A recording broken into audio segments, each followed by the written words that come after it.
গত ক্লাসে যেগুলো পড়ানো হয়েছে ম্যাক্সওয়েলের ফার্স্ট ইকুয়েশন। জি স্যার, গতকালকে যেগুলো বলছিলাম ওগুলো দেখছি স্যার। চারটা বেসিক ইকুয়েশন ছিল তাই না? গাউস ল, বায়ট-সাভার্ট ল, ফ্যারাডে ল, অ্যাম্পিয়ার্স ল। জি স্যার। আমরা ফ্যারাডে ল এবং অ্যাম্পিয়ার্স ল এই দুটো দ্বারা, ফ্যারাডে ল দ্বারা থার্ড ইকুয়েশনটা ম্যাক্সওয়েলের থার্ড ইকুয়েশনটা সলভ করব এবং অ্যাম্পিয়ার্স ল দ্বারা ফোর্থ ইকুয়েশনটা সলভ করব। আজকে এই দুটো আমি সলভ করে দেখাবো তোমাদেরকে। আর এক নম্বরটা দিয়ে তো কালকে ফার্স্ট ইকুয়েশনটা সলভ করে দেখানো হয়েছে তাই না? ম্যাক্সওয়েলের থার্ড ইকুয়েশনটা তো সবার মনে আছে তাই না? Curl of E equal minus d B by d t, এটা ছিল তাই না? জি স্যার। আচ্ছা, ফ্যারাডে লটা কি মনে আছে? ফ্যারাডে লটা কি ছিল? ক্লোজ লাইন ইন্টিগ্রালে যে ইলেকট্রিক ফিল্ড ইন্টেন্সিটিটা হবে ওটা কার সমান হবে? নেগেটিভ রেট অফ চেঞ্জের ম্যাগনেটিক ফ্লাক্সের সমান ছিল না?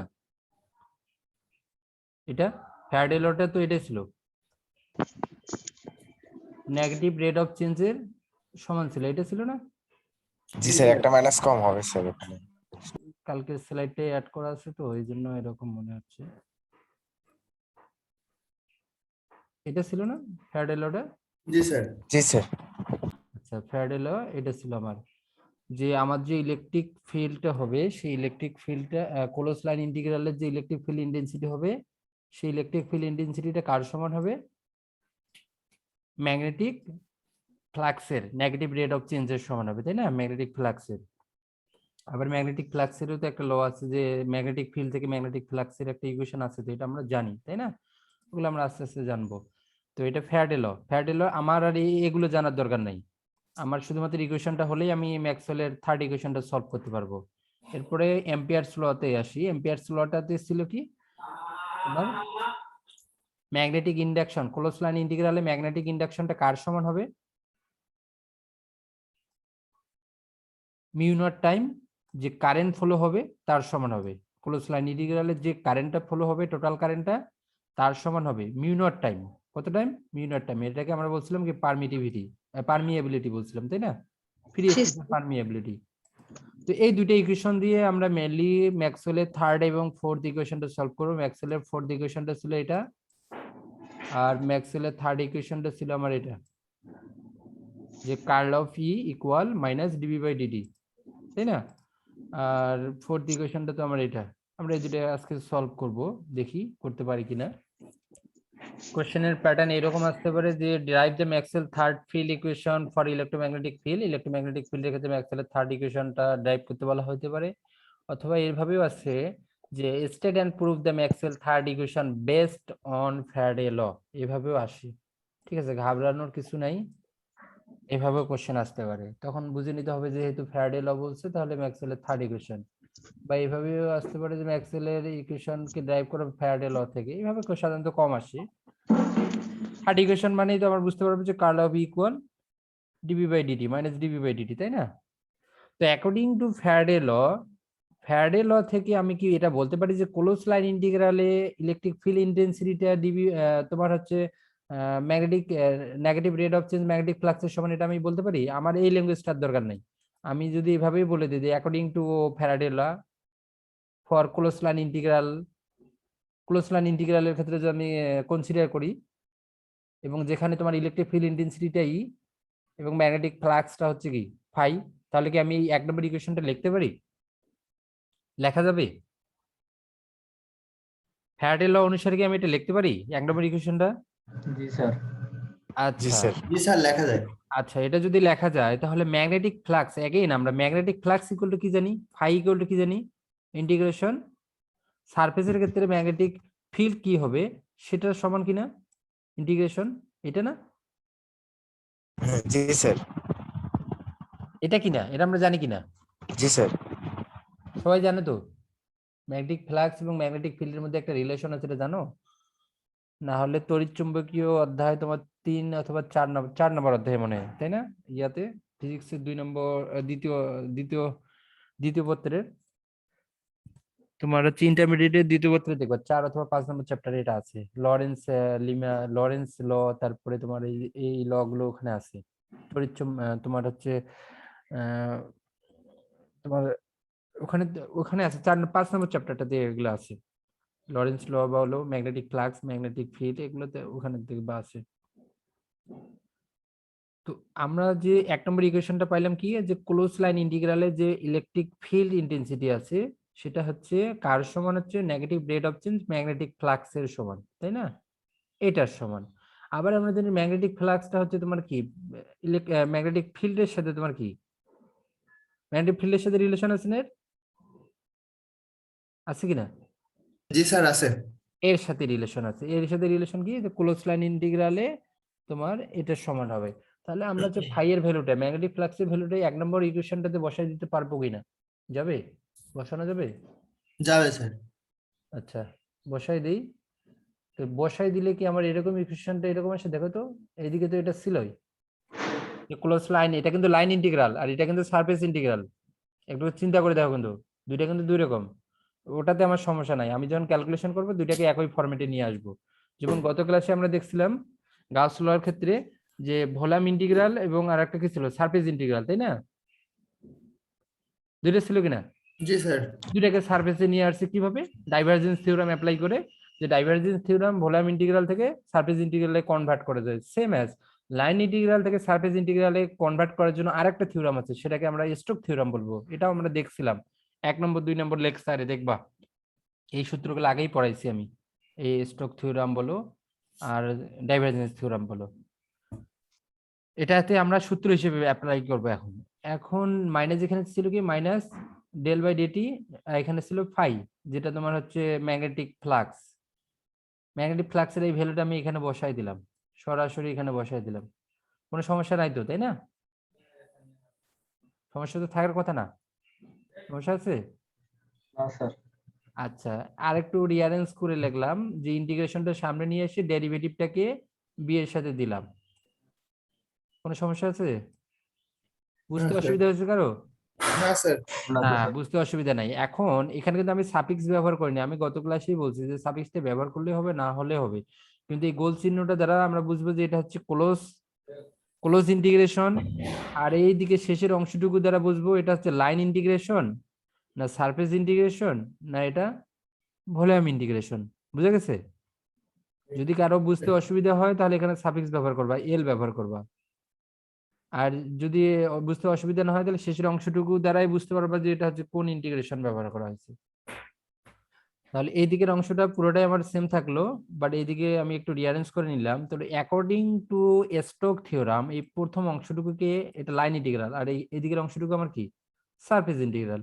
তাহলে লাইন ইন্টিগ্রালে আমি এখন সারফেস ইন্টিগ্রেশনে কনভার্ট করব। তাহলে অ্যাকর্ডিং টু স্টোক থিওরাম অনুসারে আমরা জানি যে লাইন ইন্টিগ্রালকে যদি সারফেস ইন্টিগ্রালে কনভার্ট করতে হয় তাহলে ওখানে একটা কার্ল কি করতে হয়, গুণ করে দিতে হয়। কার্ল অফ ই, যার আমি লাইন ইন্টিগ্রাল, এখানে কারেন্ট লাইন ইন্টিগ্রালকে আমি সারফেস ইন্টিগ্রেশনে নিয়ে যাচ্ছি, ইলেকট্রিক ফিল্ড ইন্টেন্সিটিটাকে নিয়ে যাচ্ছি কিনা? জি স্যার। গত ক্লাসে এরকম একটা পড়ছিলাম তো, জি স্যার, গতকাল ডাইভারজেন্স করা লাগছিল। ডাইভারজেন্স এখানে ডাইভারজেন্সকে আমরা, এটা ভলিউম ছিল, তখন এখানে ছিল কি, ভি ছিল, ভি, তখন আমরা এটাকে এস করছিলাম, মনে আছে? তখন জি এখানে আমরা স্যার। ডট চিহ্ন ব্যবহার করেছিলাম, যখন ভি এখানে ছিল তখন আমরা এখানে ডাইভারজেন্স ব্যবহার করেছিলাম, ডট জি স্যার, ডাইভারজেন্স। ভলিউমকে সারফেস বানিয়েছিলাম। হ্যাঁ, ভলিউমকে সারফেস করলে ডট হবে, আর লাইনকে যদি আমি কি করি, সারফেসে নিয়ে আসি তাহলে ক্রস হবে। এতটুকু শুধু মাথায় রাখো, যখন ক্রস হবে তার নাম হবে স্টোক থিওরাম, আর যখন ডট হবে তখন হবে ডাইভারজেন্স থিওরাম। ঠিক আছে, দুইটা গোলমাল পাকাই ফেলিও না আবার। এই দুইটা কিন্তু ইম্পর্টেন্ট থিওরাম, ডাইভারজেন্স এবং স্টোক থিওরাম দুইটাই ইম্পর্টেন্ট থিওরাম। থিওরাম বলতে এটা হচ্ছে তোমার সূত্র হিসেবে ব্যবহার হচ্ছে, ঠিক আছে, সূত্র হিসেবে ব্যবহার হবে। তাহলে আমার ইন্টিগ্রেশন ক্লোজ লাইন ইন্টিগ্রালে ইডিএল এর ভ্যালুটা আমি যদি 3 নম্বর ইকুয়েশনটাতে বসাই দিই তাহলে কি আসে দেখো তো। এই ভ্যালুটা পুরাই আমি এখানে বসাই দিচ্ছি। আমি যদি এই ভ্যালুটা কার, ই এর ভ্যালুটা এই 3 নম্বর ইকুয়েশনের এইদিকে বসাই দিই, এটা ভ্যালু তো এখানে যদি বসাই দিই তাহলে এটা ইকুয়াল এটা হবে কিনা, এদিকের অংশটুকু হবে জি কিনা, স্যার। হবে তাই না? আচ্ছা, পরের লাইনে আমি ভেঙে ভেঙে করছি। তাহলে প্রথম ইকুয়েশন 3 আর 4, 3 4 কোন ইকুয়েশন? 3 নম্বর ইকুয়েশন হচ্ছে এটা, এই উপরে এটা 3 নম্বর ইকুয়েশন আমার এটা, এবং 4 নম্বর ইকুয়েশন হচ্ছে আমার এটা। এই দুটো ইকুয়েশন ইকুয়াল টু আমি কি এইভাবে লিখতে পারি? এদিকে ইকুয়েশনটা হচ্ছে 4 নম্বর ইকুয়েশনের হচ্ছে রাইট সাইড, আর এদিকে হচ্ছে 3 নম্বর ইকুয়েশনের রাইট সাইড, দুটো সমান হয়তো, কারণ 3 নম্বর ইকুয়েশনের লেফট সাইড এবং 4 নম্বর ইকুয়েশনের লেফট সাইড দুটোই সমান, তাহলে রাইট সাইডও অবশ্যই সমান হবে, জি স্যার। তাই না? এখন দেখো, এখন যদি ইন্টিগ্রেশনটা বোথ সাইড 5 নম্বর ইকুয়েশনের বোথ সাইড ইকুয়েশন দুইটা 5 নম্বর ইকুয়েশনের উভয় দিক থেকে যদি আমরা ইন্টিগ্রেশনটা বাদ দেই তাহলে কি আমরা এটা লিখতে পারি? জি স্যার। সমান ভেরিয়েবল গুলো যদি বাদ দিয়ে দেই বা ইন্টিগ্রেশন টার্মটাকে যদি বাদ দিয়ে দেই, এভাবে এটা লেখা যায়। জি স্যার। এটাই হচ্ছে ম্যাক্সওয়েলের থার্ড ইকুয়েশন বা ইলেকট্রোম্যাগনেটিক ইকুয়েশন, যেটা আমরা ডেরাইভ করতে পারলাম কিসের মাধ্যমে? ফ্যারাডে লয়ের লয়ের সাহায্যে এটাকে আমি ড্রাইভ করতে পারলাম। তো কোশ্চেন এই টাইপের আসলে কি লেখা যাবে বা করতে পারা যাবে? জি স্যার, যাবে। যাবে স্যার। ফার্স্ট কি করতে হবে, আমাকে ফ্যারাডে লটাকে রিকল করতে হবে যে ফ্যারাডে লটা কি বলছে। ফ্যারাডে ল সমান আমরা জানি যে ফ্যারাডে ল হচ্ছে তোমার যে ক্লোজ লাইন ইন্টিগ্রালে ম্যাগনেটিক ফ্লাক্সের রেট অফ চেঞ্জের সমান, নেগেটিভ রেট অফ চেঞ্জের সমান, এটা আমরা জানি। এখান থেকে সরাসরি ফাই এর ভ্যালুটা ম্যাগনেটিক ফ্লাক্স আবার তোমার বি এর সাথে, কারণ আমার হচ্ছে থার্ড ইকুয়েশনটাতে কি বি ছিল না? জি স্যার, বি ছিল। যেহেতু বি ছিল এই জন্য আমাকে ফাইটাকে কনভার্ট করে বি তে নিয়ে আসতে হচ্ছে, কারণ আমাকে রাইট সাইডেও তো খেয়াল রাখতে হবে যে রাইট সাইডে কি ছিল, তাই না? রাইট সাইডে কি ছিল এটা খেয়াল রাখতে হবে। দেন আমি এই ভ্যালুটা এখানে বসাই দিয়ে আমি স্টোক থিওরাম অ্যাপ্লাই করব। স্টোক থিওরামের কাজ কি, যে স্টোক থিওরাম লাইন ইন্টিগ্রালকে সারফেস ইন্টিগ্রালে কনভার্ট করে তখন এখানে একটা ক্রস চিহ্ন চলে আসবে, মানে কার্ল চলে আসবে। আর আমাকে তো কার্লেই দরকার, যে কার্ল ই, এটাই তো দরকার আমার, রাইট লেফট সাইডে তো ওইটা দরকার। এই জন্য কিন্তু আমি স্টোক থিওরামটা এখানে ব্যবহার করছি। বা আমি অন্যভাবেও বলতে পারি যে আমি লাইন ইন্টিগ্রালকে যখন সারফেস ইন্টিগ্রালে কনভার্ট করতেছি তখন আমাকে স্টোক থিওরাম অবশ্যই দরকার হচ্ছে, এই জন্য আমি কিন্তু এটাকে রিকল করতেছি। বুঝা গেছে? জি স্যার। তারপরে ভ্যালুটা তো বসাই দিলাম, এবার তো বলেই দিলাম কি করতে হচ্ছে। দেন এখান থেকে আমি ম্যাক্সওয়েলের থার্ড ইকুয়েশনটাকে ক্যালকুলেশন করতে পারলাম। সহজ আছে না কঠিন আছে? ও স্যার। হ্যাঁ, পড়াচ্ছি এই জন্য এখন সহজ মনে হচ্ছে, যখন নিজে পড়তে যাবো তখন কঠিন মনে হবে, বুঝছো? মানে ইকুয়েশন গুলো মনে রাখলে স্যার পারা যাইতে হ্যাঁ, পারে। ইকুয়েশন গুলো মেইন টার্ম হচ্ছে, ফার্স্ট তোমাকে মনে রাখতে হবে ম্যাক্সওয়েলের 4টা ইকুয়েশন কি, এই 4টা আগে মনে রাখতে হবে, ঠিক আছে? আমি সোজা ভাবে বলে দিচ্ছি। ওই 4টা ইকুয়েশন মনে রাখার পর যে আমাদের 4টা বেসিক ইকুয়েশন আছে, কোন 4টা বেসিক ইকুয়েশন? গাউস ল, তারপরে বায়োট-সাভার্ট ল, এম্পিয়ার্স ল, ফ্যারাডে ল, এই 4টা ইকুয়েশন মনে রাখতে হবে। টোটাল কটা ইকুয়েশন গেল? 8টা। 8টা। আর একটা হচ্ছে স্টোক থিওরাম। স্টোক থিওরাম কি করে? লাইন ইন্টিগ্রালকে সারফেস ইন্টিগ্রালে কনভার্ট করে, করে কিনা? আর সারফেস ইন্টিগ্রালে যখন কনভার্ট করে তখন ওখানে কার্ল চলে আসে, অটোমেটিক কার্ল চলে আসে। কার্ল দ্বারা আমরা কি করব, থার্ড ইকুয়েশনটাকে ক্যালকুলেশন করতে পারবো। এরপরে আমরা আসি ডাইভারজেন্স থিওরাম। ডাইভারজেন্স থিওরাম কি করে? ভলিউমকে সারফেস ইন্টিগ্রেশনে কনভার্ট করে, করে কিনা? জি স্যার, ওটা গাউস থিওরাম ছিল। হ্যাঁ, গাউস থিওরাম। আর গাউস থিওরাম আমরা গাউস থিওরাম, হ্যাঁ তোমার divergence theorem one kind of Gauss theorem. এটা দেখবা তুমি যদি থিওরিটা পড়তে যাও, ডেফিনেশনে গিয়ে শেষের দিকে দেখবা যে ওয়ান কাইন্ড অফ তোমার হচ্ছে ওটা গাউস থিওরাম, ঠিক আছে? ওটা রিকল করে করে ওটাকে বিভিন্ন রূপে ওটাকে লেখা যাবে, বিভিন্ন ভাবে ওটাকে লেখা যায়। তাহলে আমরা ভলিউম ইন্টিগ্রালকে যখন সারফেস ইন্টিগ্রালে কনভার্ট করতেছি তখন আমরা অ্যাপ্লাই করতেছি কোনটা? Divergence theorem. এভাবে আমরা ম্যাক্সওয়েলের থার্ড ইকুয়েশনটাকে ক্যালকুলেশন করলাম যে স্টোক থিওরাম অ্যাপ্লাই করে এবং ফ্যারাডে ল এর সাহায্যে। এবার আমরা আসি ফোর্থ ইকুয়েশনটাকে ক্যালকুলেশন করব। ফোর্থ ইকুয়েশনটা কি ছিল? ফোর্থ ইকুয়েশনটা কি ছিল? Curl of H equal J plus del D by del t ছিল কিনা? জি স্যার। মানে তোমার কন্ডাক্টিং কারেন্ট, যেটা হচ্ছে কন্ডাক্টিং কারেন্ট আর হচ্ছে ডিসপ্লেসমেন্ট কারেন্ট। কন্ডাক্টিং কারেন্ট কখন হয় বলো তো? কন্ডাক্টিং মিডিয়ামে থাকলে। হ্যাঁ তোমার হচ্ছে যদি কন্ডাক্টর হয়। আর ডিসপ্লেসমেন্ট কারেন্ট আমরা কখন পাচ্ছি?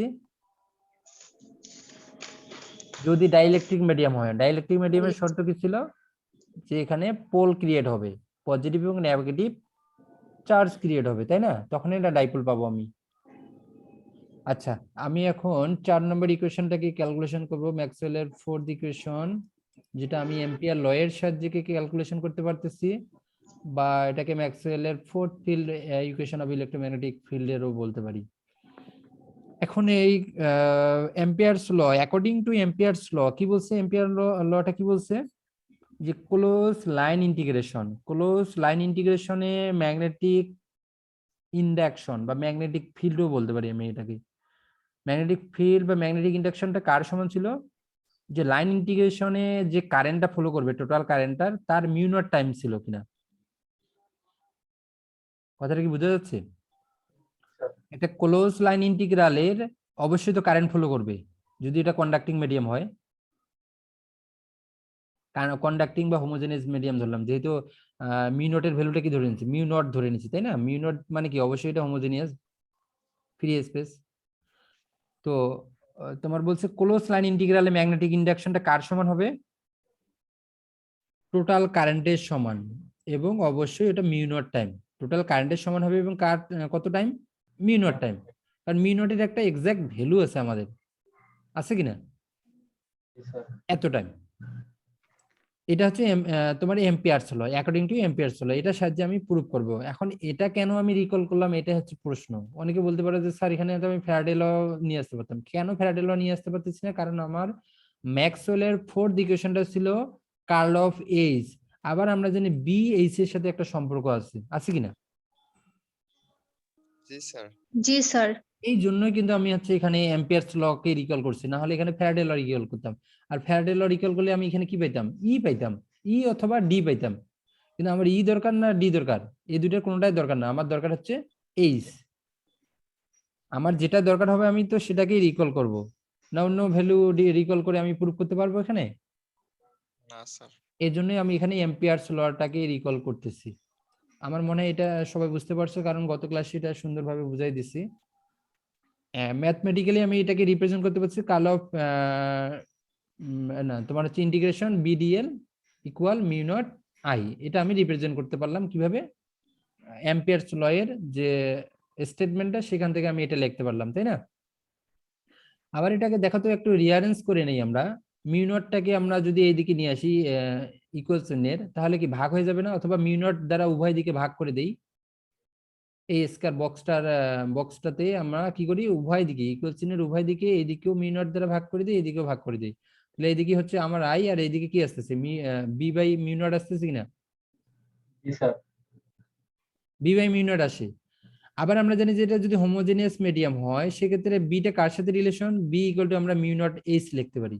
যেমন ডি ইকুয়াল টু কি? এপসিলন ই ছিল না? এপসিলন নট ই ছিল কিনা? ডি ইকুয়াল টু কি ছিল? ডি ইকুয়াল তোমার ডি ইকুয়াল এটা ছিল না? আর এপসাইলন নট ই ছিল। এপসিলন নট ই ছিল না? জি sir, epsilon not E. Same as এখানেও তোমার কিন্তু বি ইকুয়াল টু এটা আসবে, কারণ এটা ছিল তোমার পারমিটিভিটি, আর এটা হচ্ছে পারমিয়াবিলিটি ম্যাগনেটিক ফ্লাক্সের ক্ষেত্রে, বা তোমার হচ্ছে ম্যাগনেটিক ইন্ডাকশন বা ম্যাগনেটিক ফিল্ডের ক্ষেত্রে। তো এই দুইটা রিলেশন অবশ্যই মুখস্থ রাখতে হবে। তাহলে ওইখানে কয়টা আমরা দেখলাম? ম্যাক্সওয়েলের ফিল্ড ইকুয়েশন 4টা, বেসিক 4টা ইকুয়েশন। কয়টা গেল? 8টা। তারপরে তোমার তোমার হচ্ছে ডাইভারজেন্স থিওরাম 9টা, স্টোক থিওরাম 10টা, তাই না? এই জি স্যার। 10টা সাথে হচ্ছে এই ছোট দুইটা ইকুয়েশন, মানে ছোট দুইটা ইকুয়েশন মনে রাখতে হবে। এই টোটাল 12টা মনে রাখলে মোটামুটি এই কোর্সের 60-70% আমরা ক্যালকুলেশন করতে পারবো, কোনো সমস্যা নেই।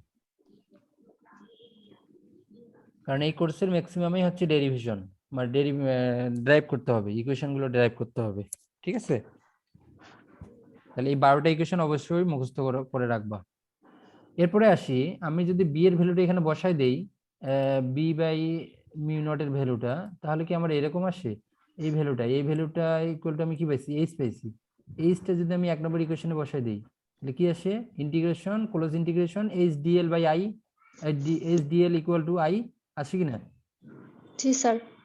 দেখো পরে ইকুয়েশনটা আমি বসাই দিচ্ছি যে বি বাই মিউ নট এর ভ্যালুটা 1 নম্বর ইকুয়েশনে বসাই দিলাম, দেন আমি এই ইকুয়েশনটা পাইলাম। বুঝা যাচ্ছে? সবাই কি বুঝতে পারতেছো? জি স্যার, বোঝা যাচ্ছে স্যার। হ্যাঁ হ্যাঁ, এই ভ্যালুটা আমি সরাসরি এখানে বসাই দিলাম, এইসি বসাই দিলাম এখানে, দেন আমি এই 2 নম্বর ইকুয়েশনটা পেলাম। আবার এখানে যেহেতু কি ডিএল আছে, ডিএল বা লাইন ইন্টিগ্রেশন আছে, আমার হুম। দরকার কি?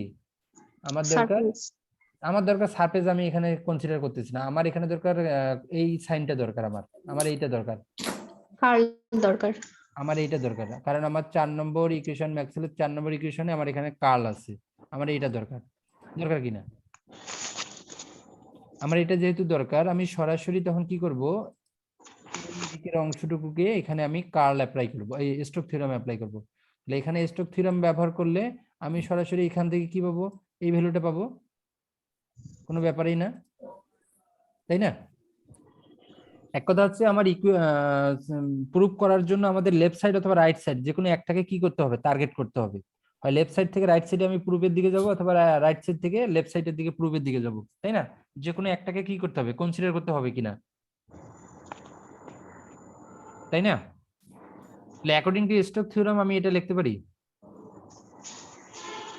Line integration.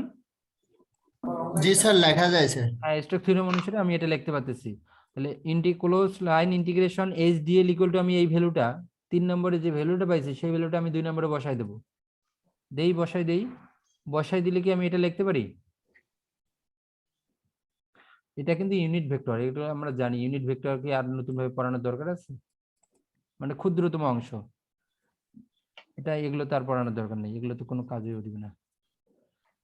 তাহলে 4 নম্বর যে ইকুয়েশনটা পাইলাম, তোমার এই 4 নম্বর ইকুয়েশনটাকে তোমার আমি যদি যেটাকে কন্ডাক্টিং কারেন্ট ডেনসিটি ধরে নেই, তাহলে conducting current density equal to আবার কি, আমার তো আইটা এখানে কি টোটাল কারেন্ট কিনা? জি স্যার, আই তো এখানে টোটাল কারেন্ট, টোটাল কারেন্ট।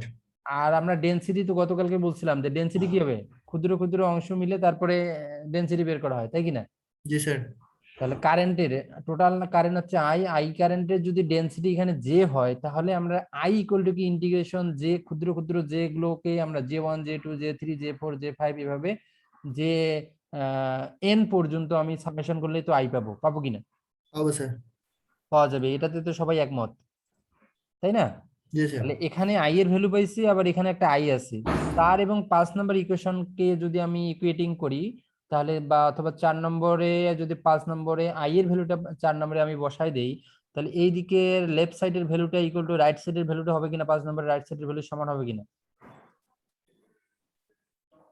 হবে কিনা, এটার মতো হবে কিনা দেখো তো। জি স্যার। আই এর ভ্যালুটা যদি আমি তোমার 4 নম্বরে বসাই দিই, তখন এরকম দাঁড়ায়। এটাতে সাথে সবাই একমত, তাই না? আচ্ছা, আবার আমরা দেখি যে এখানে ইন্টিগ্রেশন আছে, আবার তোমার হচ্ছে ডিএ, এইদিকেও ইন্টিগ্রেশন ডিএ, তাহলে এই দুইটা ভ্যালু আমরা বাদ দিতে পারি, বাদ দেওয়া যায় কিনা? জি স্যার, বাদ দেওয়া জি যায়। স্যার, বাদ দেওয়া যায়। ফাইনালি আমি আরেকটা ইকুয়েশন পেলাম, কোন ইকুয়েশন এইটা? এখনো কিন্তু আমার প্রুফ হয়েছে? না স্যার, একটু বাকি আছে। আচ্ছা, বাকি আছে। এখন আমরা চিন্তা করি আমরা কাকে অ্যাজাম্পশন নিয়ে এই 6 নম্বর ইকুয়েশন পর্যন্ত আসলাম। অ্যাজাম্পশন ধরে নিছি কাকে? এম্পিয়ারস ল কে আমি অ্যাজাম্পশন হিসেবে ধরে নিছি কিনা? এমপিএস, জি স্যার। জি স্যার। এম্পিয়ারস ল থেকে আমি ক্যালকুলেশন করে এতটুকু আসলাম। তাহলে দেখলাম আমরা কিন্তু কন্ডাক্টিং মিডিয়ামই নিছি, বাট এখানে আমার কোনো ডিসপ্লেসমেন্ট কারেন্ট পাচ্ছি কি? ডিসপ্লেসমেন্ট কারেন্ট পাওয়া যাচ্ছে না। তাহলে দেখা যাচ্ছে এম্পিয়ারস ল এর একটা ইনকনসিস্টেন্সি আছে এখানে, কনসিস্টেন্সি এখানে নাই, এই যে তার লেকিং। এম্পিয়ারস ল এর একটা লেকিং থাকলো না, যে এখানে কন্ডাক্টিং মিডিয়াম হচ্ছে, শুধু কন্ডাক্টিং কারেন্ট পাচ্ছি, কোনো ডিসপ্লেসমেন্ট কারেন্ট এখানে আমি পাচ্ছি না। তাহলে এটা তার লেকিং হলো কিনা? মানে এখান থেকে এই কোশ্চেনটা থেকে আরেকটা কোশ্চেন বের হবে, এই জন্য কিন্তু এটা বোঝাচ্ছি। তাহলে 6 নম্বর ইকুয়েশনে আসি, দেখলাম যে এখানে একটা লেকিং থাকতেছে। তাহলে আমরা দেখবো যে কোশ্চেনটার প্যাটার্ন এরকম হইতে পারে যে তোমার এম্পিয়ারস ল এর ইনকনসিস্টেন্সি বা ওভারকাম করে কি ম্যাক্সওয়েল ইকুয়েশন, ম্যাক্সওয়েলের ফোর্থ ইকুয়েশনটা এই কনসিস্টেন্সিটাকে কি করে, এই ইনকনসিস্টেন্সিটাকে কি করে ওভারকাম করতে পারে। তাহলে কোশ্চেনটা এইভাবে আসে যে how Maxwell equation overcome the inconsistency Ampere's law, এইভাবে কোশ্চেনটা চলে আসতে পারে। ঠিক আছে, তো ওটা আমরা পরে দেখব।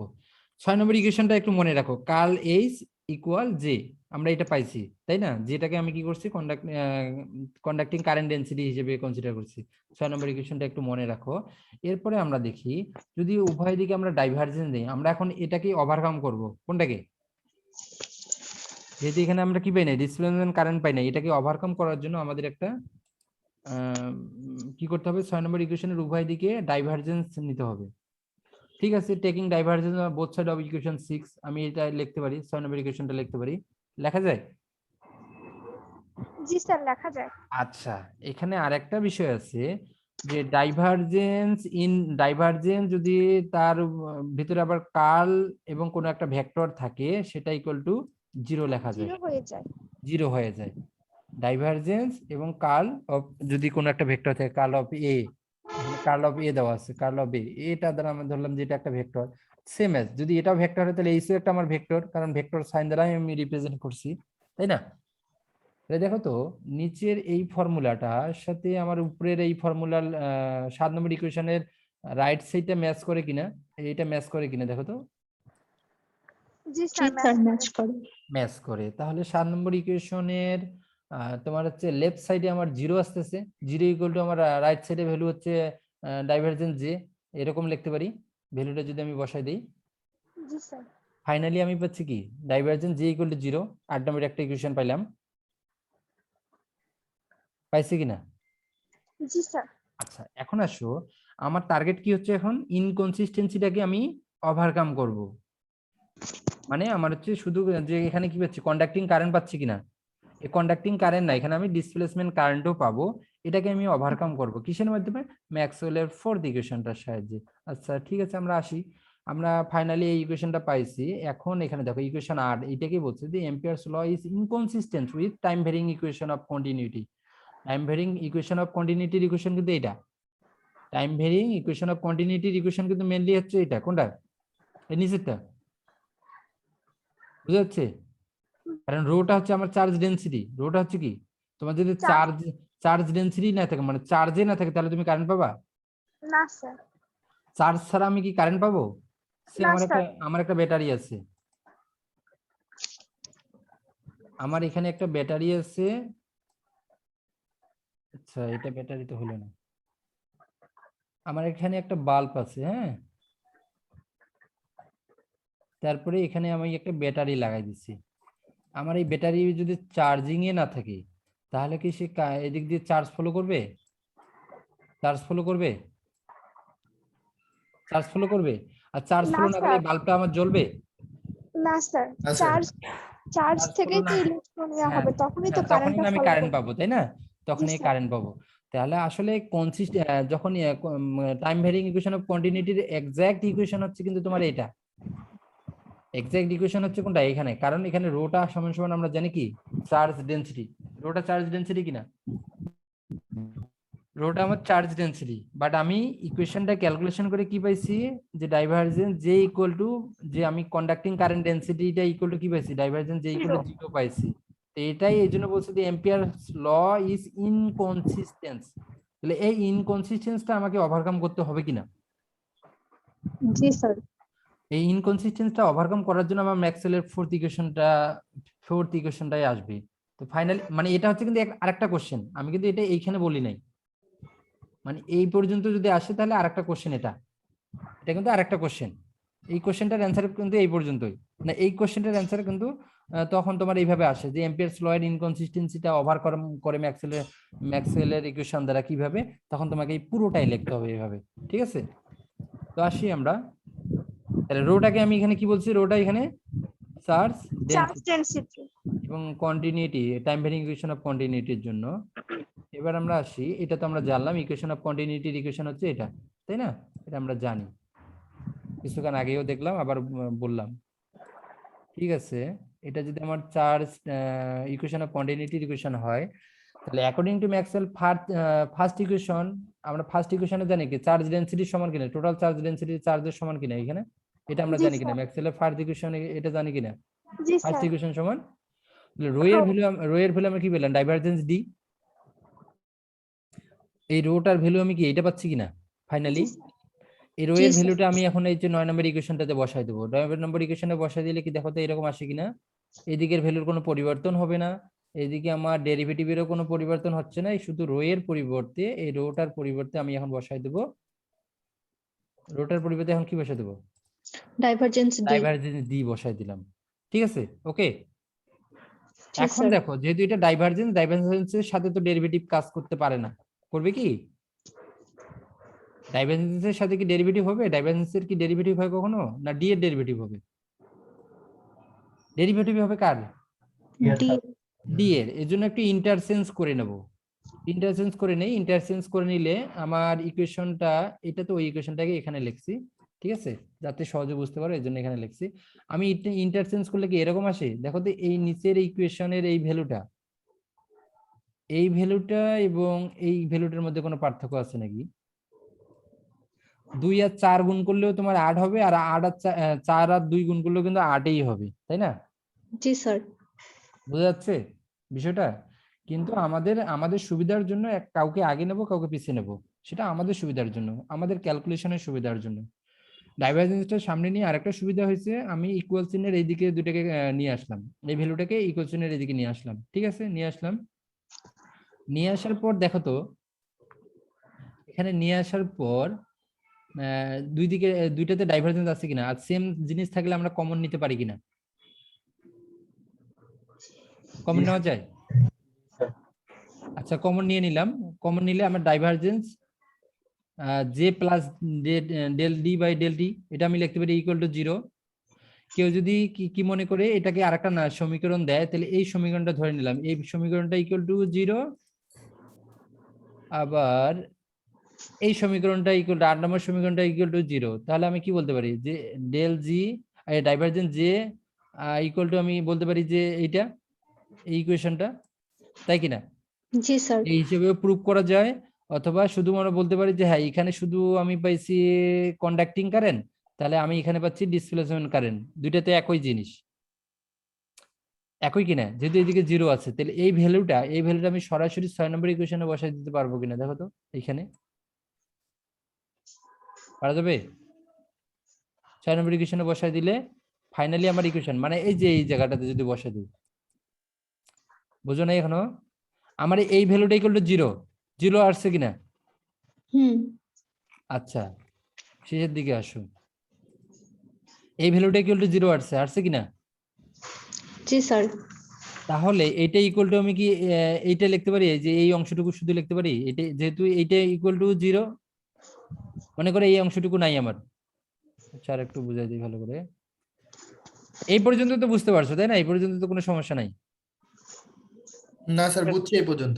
আচ্ছা তাহলে এই ভ্যালুটা ইকুয়াল টু যদি 0 হয়, এটাকে একটা সমীকরণ দাও, ধরে নাও এটা 10 নম্বর সমীকরণ, ঠিক আছে, আর এই দিকের এই 8 নম্বর একটা সমীকরণ আমি পাইছি, দেখো এটা ইকুয়াল টু 0, আবার এইদিকে যে সমীকরণটা করলাম এটা ইকুয়াল টু 0, তাহলে এইদিকে লেফট সাইড ইকুয়াল টু এইদিকে লেফট সাইড আমি ধরতে পারি?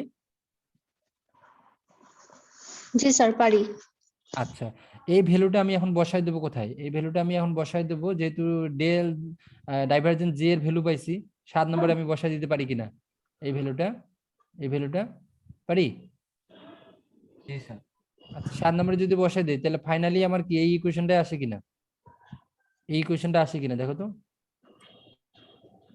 বা আমি ওইভাবে না লিখলেও আমি শুধুমাত্র এই ইকুয়েশন পর্যন্ত আসার পরে যদি আমি এই পর্যন্ত বের করতে পারি, এই পর্যন্ত বের করতে পারি, এই বক্স দ্বারা যেটা বুঝিয়ে দিচ্ছি এই পর্যন্ত বের করতে পারি, তাহলে আমি সরাসরি লিখে দেবো ম্যাক্সওয়েল মেড দ্য অ্যাজাম্পশন বা Maxwell overcome this inconsistency in Ampere's law, এভাবেও বলে দিতে পারি যে শুধুমাত্র জে না, আমি জে এর পরিবর্তে আমি কি পাচ্ছি এখানে কন্ডাক্টিং কারেন্ট না, এখানে আমি ডিসপ্লেসমেন্ট কারেন্টটাও পাচ্ছি।